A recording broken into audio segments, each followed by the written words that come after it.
Catholic. Okay, Chaim. So, this is an introduction, not directly related to our class. One of the Rav Yosef Dov Soloveitchik was the rabbi of Slutsk and Britz. In his time, he was known as one of the greatest halachic minds. People from all over the world wrote him halachic questions, which were compiled in a book, Shailas Tshuvas Beis Halevi. Right, the response of the Beis Halevi, because he was a family of Leviim. But besides for his halachic book, he also has a book called Beis Halevi al HaTorah, which is on the weekly Parsha. He has interesting insights for the weekly Torah portion. But I remember when I first picked it up and I wanted to find something interesting on the Parsha, I found the Beis Halevi al HaTorah. I was a little surprised to find that he only has insights, he only has commentary on the first two books of the Torah, on Bereshis, and not even the whole Shemais, but almost till the end of Shemais. The last Torah portion that he writes about is Parshas Kisisa. And afterwards, the rest of the Torah he doesn't write anything about. And, of course, the question is, why does he only have insights on the beginning of the Torah, so to speak, the first half of the Torah, even less? And the book itself doesn't really offer any explanation, and there's no official explanation. But the popular rumor around it is that, of course, the Beis Halevi spent most of his life studying halacha. He learned in the yeshivas with the big rabbis, with the students there. And however, he felt that besides for halacha, he also felt that he wanted to give a class on the weekly Torah portion. That way, even people who aren't big scholars would be able to participate, and he would be able to learn with everybody in the city. He was the rabbi of the city, the rabbi of Brisk. So he announced that he was going to start a weekly class on the Torah portion, right? And this was for everybody, for the people who worked all day and they didn't really have time to study Torah. And he had to come up with a time when everybody was able to come, because they're all busy working till late at night, many of the people. So he decided to do it Friday nights. After the Shabbat meal, people would come back to Shul and they would learn in Shul.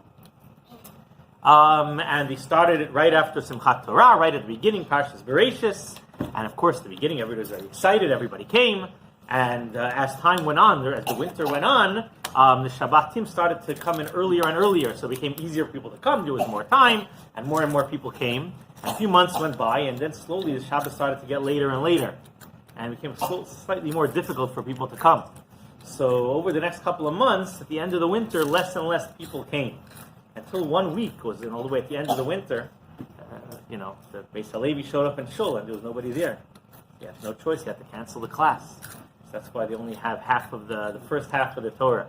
So originally I figured I was a little offended that it was hard to get people when the schedule was a little bit later. But then I realized, listen, in the city of Brisk, it was difficult to put together a weekly class, when it gets late. So I shouldn't be offended over here in Highland Lakes. Chaim l'chaim. So, when throwing something at a great distance, you have to try to find people who compete in distance throwing. They have to try to find the optimal weight for what can be thrown a far distance. Obviously, if you have something that's really heavy, you can't throw it very far. As it gets lighter, it gets easier. But there comes a point, somewhere, depending on the shape and the size of the object that's being thrown, but usually somewhere around 5 or 6 ounces, when instead of getting easier, as it gets lighter, things start getting harder to throw. Right? It's a lot easier to throw a baseball across the room than it is to throw a piece of paper. Right? And especially when you're dealing with something really small and light, it's very difficult to throw it at a great distance. Right? If I were to pick up some sand and try to throw it, it wouldn't go very far. But in this week's Torah portion, we have the story with Yaakov, who wrestles with Esav's angel, and the Torah says, "Vayavek ish imai." They wrestle together, and the Gemara in Chulin tells us that the word avek, which means to wrestle, the shayrish has the same shayrish as the word avak. which means dust. So Rabbi Yeshua ben Levi says, and furthermore, Rabbi Yeshua ben Levi says that we have another verse that speaks about dust. This is a verse in Nachum, right? It says that the clouds are the dust under Hashem's feet. So Rabbi Yeshua ben Levi learns, we compare the two psukim. We see from here that when Yaakov and Esau's angel wrestled, they were wrestling so vigorously that their feet stirred up dust that went up all the way to the Kisei HaKavod itself, to Hashem's throne of glory. Which is a little bit strange. First of all, as hard as you'll throw dust, as hard as you'll kick dust, it won't go very high, right? Even if you have some sort of mechanical explosion, you're not really going to get it very far, right? What? If there's a big wind and you can stir up a whole cloud of dust, it'll go a little higher. But but even if you were to take dust and use a tremendous explosion to shoot it out, it'll bump into the atmosphere and it'll have friction. It won't go very far, right? It won't travel very far. Well, not really gravity. This is ear resistance. It'll bump into the ear. Won't be able to. It'll be friction, right? Gravity is one of the forces that's going to act on it. So that's the first problem. The second problem is, even if somehow you were able to throw dust at a great distance, the Kisei HaKavod is not a physical location, right? I can't take a rocket ship and fly to the Kisei HaKavod. It's a spiritual location. So how does the dust from Yaakov and Esau's wrestling end up at this Kisei HaKavod? There's got to be some deeper meaning.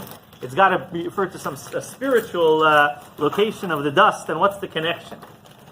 So in order to understand this, we look back a little earlier in the pasuk, and the pasuk says, "Vayivasar Yaakov levade." Yaakov remained alone, and that's when the angel wrestled him. So the Gemara in Chulin tells us, why did he remain alone? Rabbi Eliezer says when he crossed over the river, he had left some small jugs, some pachim tanim, some small vessels behind. And even though Yaakov was extremely wealthy, he decided that he was going to endanger his life, so to speak, and cross back over the river alone at night, thinking to recover those missing jugs. Why would he do such a thing? So the Gemara tells us that tzaddikim value every object. They value everything that they own. And their money is in a way more valuable than their own physical safety, than their goods and their own bodies. And that's why, because they're very careful, they know everything comes from Hashem, they don't steal, they don't take anything that doesn't belong to them, and therefore every object that they have they earn and it is very valuable to them. And therefore Yaakov was willing to risk his life to go back for these little, jugs that were worth a few pennies. And this seems like a very difficult thing, right? It's a very strange thing to say about tzaddikim. That tzaddikim care about their money more than they care about their own body? More than they care about their own safety? What does this mean? What's the idea behind it? So, the city of Caesarea, or Caesarea as it's known in English, is a Roman city on the Mediterranean coast. And way back in the time of the Romans, it had a large Jewish population, but it also had a large Roman population that caused a lot of problems for the Jewish people. They would constantly slander the Jewish population to the Roman rulers. One day, Rabbi Yitzchak ben Elazar, one of the great sages living there in the area of Caesarea, was walking along the seashore, and he was traveling down the road, and he noticed, right in the middle of the road, there was a large, something laying in the middle of the road, a large bone. A bone of some animal. So he figured this is not something that should be in the middle of the road. So he got off his donkey, whatever he was riding on, and he picked it up and he moved it to the side of the road, and he continued traveling. As he continues traveling, he hears a noise behind him, and he looks back and he sees the bone rolling out from where he had put it on the side of the road, rolling back right into the middle of the road. Okay, obviously I didn't do a very good job. So he goes back. He again picks it up, and this time he puts it on top of a rock somewhere where it's a little more stable. And he continues traveling down the road. And again, as he's walking, he hears some noise behind him. He looks back, and there it is. It's rolling back right into the center of the road. And he says, "Okay, I got to put it behind the rock that it can't just fall off, right?" So he goes. He finds some crevice somewhere between two rocks, and he pushes it in, shoves it in really hard. And he gets back on the road. And as he's walking again, there's some noise behind him, and he looks back and he sees the bone rolled back right into the middle of the road. And he says, listen, I pushed it really hard into a crevice. If it's still going back into the road, obviously Hashem wants it to be there.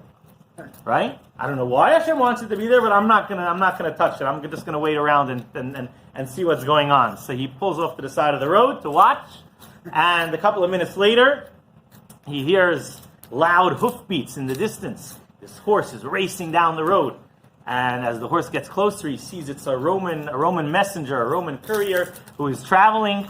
And the horse gets to the road. I guess he notices the bone a little too late to stop. He tries to do a short stop, but the horse throws him off, and he flies through the ear, lands on some rocks, and dies. Right? And everybody comes over to try to see if he's, to check up on him. And I guess, they see that it's over. They can't really help him. So somebody was a little curious. Where's this guy going? Maybe he's a messenger. He's going somewhere. Let's figure out. Maybe we could figure out where he's going and what he was trying to do.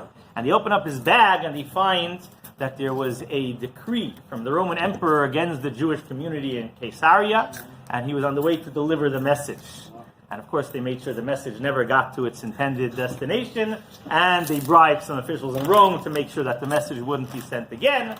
And they realized that the bow in the middle of the road has a purpose, right? And this is true not just with a bow in the middle of the road, this is true with everything, right? As the Baal Shem Tov taught, that when a leaf falls off a tree, there's a purpose for it, right? Everything that happens, no matter how small and how insignificant we think it is, it's important. There's a reason for it. There's a purpose for it. And this is how much more so. This is true with a bow in the middle of the road, with a leaf falling off a tree. How much more so it's true when it comes to a person. Something happens to a person. There's a purpose for it. If I find myself somewhere where I don't expect to be, there's a reason behind it, right? The Brisker Rav, who is a grandson of Rabbi Levi that we discussed earlier, had to travel for medical reasons. He had to travel to Switzerland. And they rented an area in a hotel over there. They rented some rooms in a hotel, and they had a whole group traveling together with him. And they tried to get a bunch of rooms together. But they weren't able to. They actually wanted to rent out a whole floor of a hotel. And they weren't able to because somebody had already booked the room over there. So they said, there'll be somebody staying right in the middle of your group. So the people started inquiring who is this person who's going to be, the room right between everyone else's rooms. And they found that it was a Jew. So they went to the Brisker Rav and he said, we're going to talk to him. We're going to ask him if he can move to a different floor. We'll try to switch the rooms around. And the Brisker Rav says, if the person was booked this room and Hashem arranged that he should book this room, obviously Hashem wants him to be with us. Don't try to get him to move, right? Not only that, if he's here, he must be here for a reason. I'm going to go talk to him, figure out who he is. So the Brisker Rav went to visit this man, and the man introduced himself. His name was Aaron Yeshaya Sternovitz. And the Brisker Rav says, oh, Sternovitz, are you related to the Sternovitzin in Brisk? And he says, yeah, my uncle lived in Brisk. And he says, oh, it's amazing, says the Brisker Rav. During the war, I had to run away, and I didn't have any money, and I had to borrow money from your uncle. And I was planning to pay him back after the war, but unfortunately, he didn't live through the war. He didn't survive the war. And for the last few years, I was wondering how I'm going to pay up my loan. And Baruch Hashem arranged that you should book a room right in the middle of our floor. Right? So he recognized, right? You don't try to get somebody to move. If the person's there's a reason why he's there.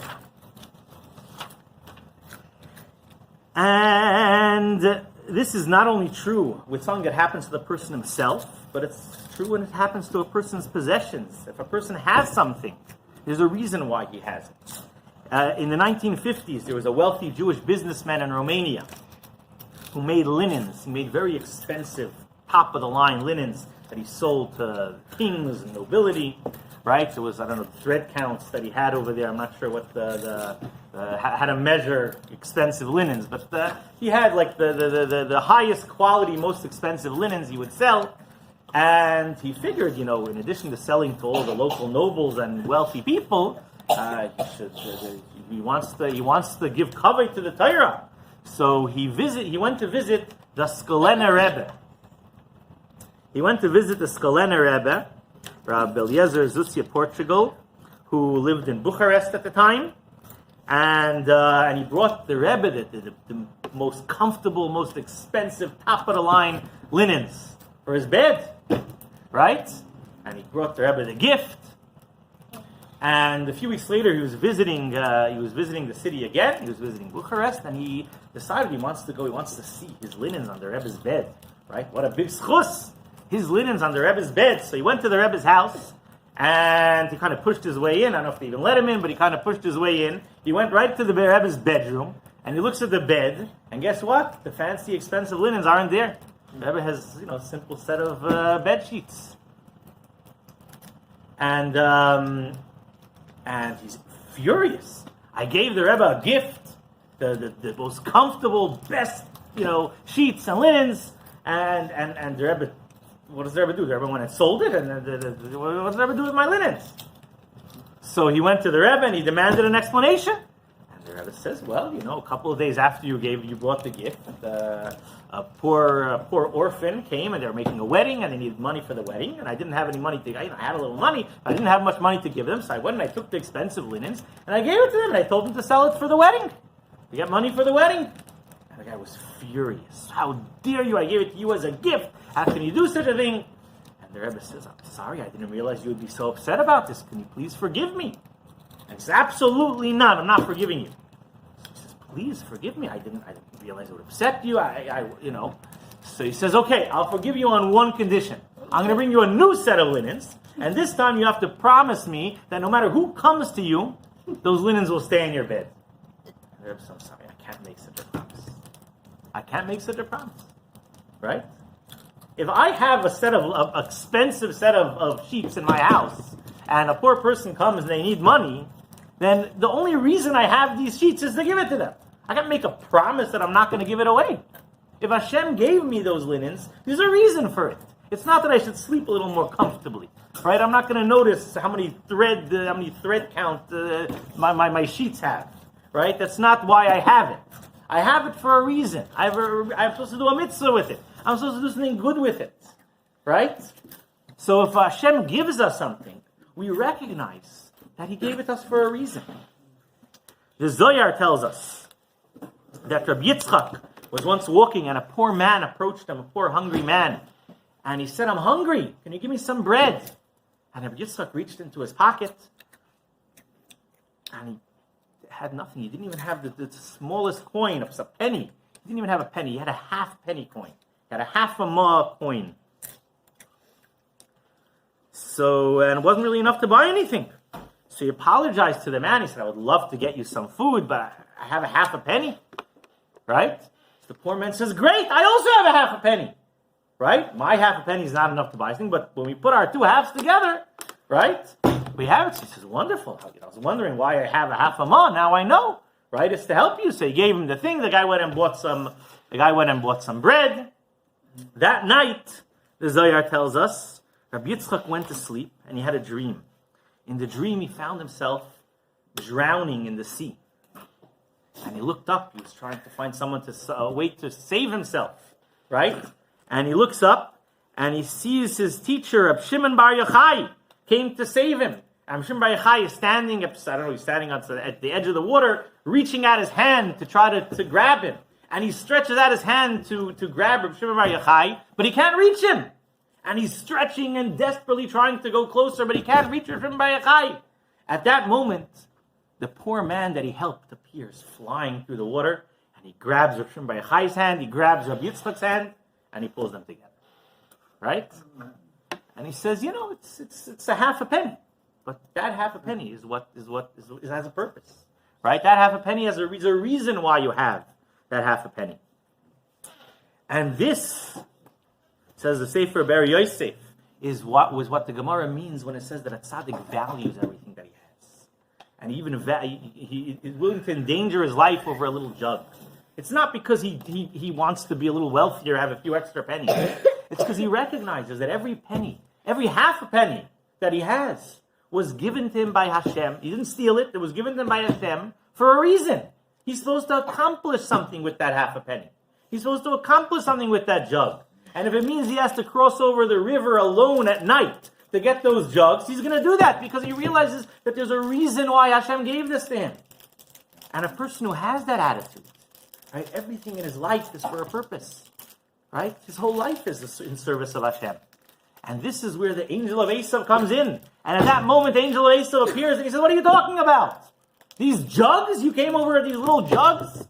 You're a wealthy person, Yaakov. Right? If, you're talking about $1 million, that Hashem gives you. That's there for a reason. But these little jugs, that's what's important to you? Hashem doesn't care about the little jugs. So what does Yaakov do? Yaakov starts wrestling with the angel. He says, no, you're wrong. And they wrestle and they argue until the dust from under their feet rises up to the Kisei HaKavod. What does that mean? Yaakov turns to the angel and he says, you see this dust on the floor? Every speck of sand is from the Kisei HaKavod.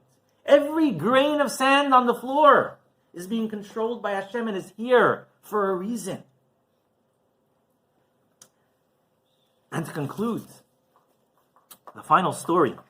This woman lives near the sea, near the ocean in Eretz Yisrael. And every day she would bake bread, right, to eat. But Baruch Hashem, she earned a good living, and she was able to afford to make more than one loaf of bread. So every day, instead of baking just one loaf of bread, she would bake 3 loaves of bread, right? Why did she bake 3 loaves of bread? Because she says, if I have extra money, I shouldn't just make bread for myself, I should make bread for others. So she would bake 3 loaves of bread, and she would eat one herself, and she would give the other 2 away. One day, she bakes 3 loaves of bread, and as she's baking, there's a knock on the door. A poor person comes to the door. She gives him a loaf of bread, right? She goes back to the table, and there's another knock on the door. Another poor person's there. Wonderful. She gives away her second loaf of bread, right? She has 1 loaf left for herself, and she sits down at the table to eat. And there's another knock on the door. And this poor, hungry person is there. And he says, I'm hungry. Do you have any bread for me? And she's like, well, I got bread for myself, but, I have a loaf of bread, and Baruch Hashem, I can afford, I have no shortage of money, and this poor person needs help. Obviously, the reason why I have this loaf of bread is to help him. It's for myself, I can make more bread. So she takes her last loaf of bread, and she gives it to the poor person. And she has a few extra pennies left over, so she decides she's going to go buy some more bread. So she goes to the marketplace, she buys a little bag of flour, and she's going to make another 3 loaves of bread, right? And she's walking back home, and suddenly the sky turns dark, and she's walking near her house. Her house is right on the ocean, and she's walking along the beach, and suddenly the strong winds start to blow, and a powerful gust of wind comes and blows the bag of flour right out of her hands, right into the water. Right into the water. And now she's not happy, right? It's one thing to give away my bread to a poor person, right? Hashem gave me the bread, but He gave it to me to help people. So I'm going to give it away to help a poor person. But to just throw away my bag of flour into the ocean? That's not right. There's got to be a reason, right? Hashem gave me the flour. Hashem gave me the money. I bought flour with the money. If a poor person would have gotten the flour is one thing. But why do you take away my flour and throw it into the water? There's a problem. I got to understand this. I got to go to the wisest man on earth to figure it out. So she decides to go to the king, to Shloimeh HaMelech. She goes to Shloimeh HaMelech. She goes to Shloimeh HaMelech's palace. And she says, I got to speak to the king right away. What is it? Very important. Urgent. I got something I don't understand. And she comes to Shloimeh HaMelech and she says, Shloimeh HaMelech, there's a big problem. I have 3 loaves of bread. And Baruch Hashem, all 3 loaves I managed to give away to poor people. All 3 loaves. I didn't leave anything for myself. Then I figured I'll make some more bread. Maybe I can help more people. I'll have some bread for myself. So I went to the market and I bought a bag of flour. And a wind blew my flour right into the water. How can this be? Shlomo Melech says this is indeed a difficult question. He says, we have to figure it out together. In the meantime, since obviously you haven't had food today, you could join me. I'm about to have my big meal. Right? So he invites her to his meal. And as they're sitting down to eat, there's a visitor, a wealthy businessman who had just arrived in Eretz Yisrael, and he's here to see Shloimeh HaMelech. Shloimeh HaMelech asks him, what do you want? And he says, I have some question for you. He said, I was just traveling in the sea on the way to Eretz Yisrael, and as we're approaching as we see the island of Israel in the distance, suddenly a big storm, a big storm on the open water, and the boat starts to rock and shake from one side to the other. But we have a good quality boat. We'll be able to make it through the storm. But suddenly, my captain tells me we have a big problem. There's a hole and there's water coming into the ship. And we quickly grab buckets and we try to empty the water, but the water's filling up too quickly. We can't stop it. And suddenly, I turned to Hashem. I looked up to the heavens and I said, Hashem, this business trip, I earned a lot of money, right? I made a lot of money on this trip. If you save my boat, right? If you stop the storm, if you save the boat, I'm going to give half of my money away to tzedakah. Right? I would imagine you should give more, but that's what he promised. I'm going to give half the money away to tzedakah. Right? At that moment, suddenly water stops coming in the boat. So the leak stopped. And we made our way to shore, and I get out of the boat to see what happened. And I look, and I see this bag of flour is stuck in the side of the boat, in the hole. So I have here the money. He says, I want to know who to give the money to. No, says you can give it to the woman whose flour saved your boat. Right? So this is something that we have to realize. Everything we have is for a purpose. Right? We have a loaf of bread, it's to give to a poor person. Even if we have something that we don't understand what happened to it, the wind might blow away our bag of flour, even that has a purpose. Right? And we have to realize that this is true with the money that we own, with every object in our possessions, and perhaps even more importantly, it's true with the gifts, with our talents that Hashem gives us. He gives it us for a reason. There's a purpose for it, and we're supposed to use it in our service of Hashem. And perhaps one of the greatest gifts Hashem gave us is time. Right? Every moment that we have is given to us for a reason, and we have to use it in service of Hashem.